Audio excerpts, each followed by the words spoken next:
All right, ladies and gentlemen, welcome. This is your instructional video on how to complete this activity today titled The Bay of Whales. This activity is using what you learned yesterday on how to calculate speed and also using the other two components of the speed triangle to identify distance and time. I know that yesterday for several of the classes I said that you were not going to be calculating distance and time, but that is for the test. You will not be doing test questions where you have to find distance and time. But for this activity, we are going to practice all three concepts. You are required to complete the Ed puzzle on how to calculate speed with distance time triangle before completing this activity. That will be taken for a grade. Okay, this activity here will also be taken for a grade, and this will be taken as a lab grade, so it's going to have a lot of weight.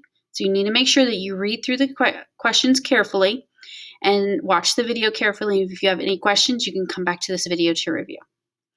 So first of all, on the very first slide of this activity, it says Bay of Whales, calculating speed. The instructions state to visit the Bay of Whales website. This is a hyperlink right here. I'll click that in a minute. On this website, you're going to click the scientist and listen to the introduction, and then you're going to click the seal to start exercise 1. You're going to fill in your answers to the calculations on the following slide. So on slide 2, you're going to type in your answers to each of the questions on the link. So let me show you how this works. I'm going to come back to slide 1. Visit the Bay of Whales website. I'm going to click this hyperlink here, and it's going to take me to an e-learning website.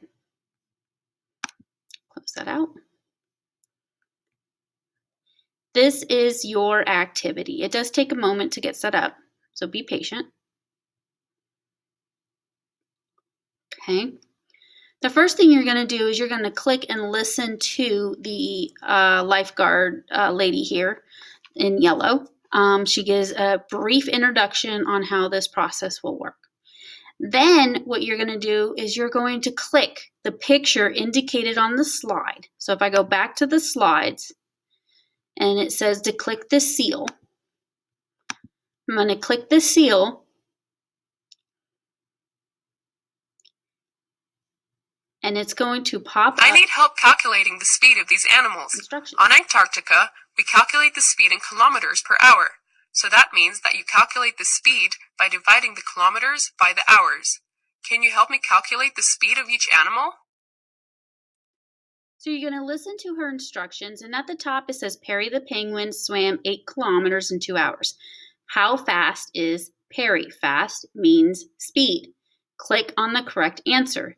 So you can get some scratch sheet, you can use a calculator, and you're going to use your speed calculation that you took notes on yesterday to complete this, okay? You are allowed to refer to your notes as needed. So you're going to take the problems, 8 kilometer, 2 hours. Distance is kilometers, so it's 8 divided by 2, which is 4. And then you can click it. Perfect. And it'll take you to the next one. But you need to come back to the slide. I think that one was the walrus, right? I can't remember. Whichever animal that one was for. And you're going to type it, the answer, into the slides, okay? You must include the units of measurement. If you do not, you will be marked, lose some points for that. And then you're going to answer the questions on the slide below after completing each of those problems. On the next slide, it's talking about calculating the missing variable. So once you've completed it, it's going to bring you back to the main screen. Oh yeah, that was Perry the penguin. It should bring you back to the main screen where you'll be able to do the next one. And it won't let me go to it right off the bat. I'd have to complete all the questions. Let's see if this will help. Oh yeah, there we go. Then you would just click the next one and answer the questions on the slide. For that, you're looking for the missing variable. Are you missing speed? Are you missing time or distance? And then explain how you calculated the missing variable for the Snowy the Seal. Then on slide 5 tells you how to do slide 6, where you're going to be identifying the time. So you're calculating for time. Okay, that's going to be distance divided by speed.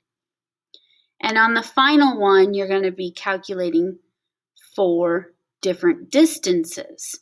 So then you'll need to identify the distance, which is speed times time. I will go to that one. I did want to show you that for exercise number 4, some of these questions are going to be 2-part questions. Sometimes the animals have to slow down and swim around icebergs. This means they don't always swim at a constant speed. We're going to need to figure out how long it takes the animals to swim to distances with different speeds. So for example, on this one is, I think, 39. Perfect. There we go. Let me show you the next one. This is why I wanted to show it to you. It says Snowy travels at 16 kilometers per hour for 2 hours and speeds up to 20 kilometers per hour in the 3rd hour. So that means you need to identify his distance for the first 2 hours and his distance in the 3rd hour. It's going to be different, and add them together.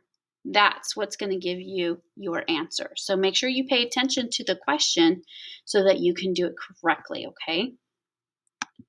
Once this assignment is completed and you've typed in all the answers and you've included your units of measurement, then you may submit it, and you can use the rest of the class period to complete any missing work that you owe our class or another class. Okay? All have a great day, and I will see you soon.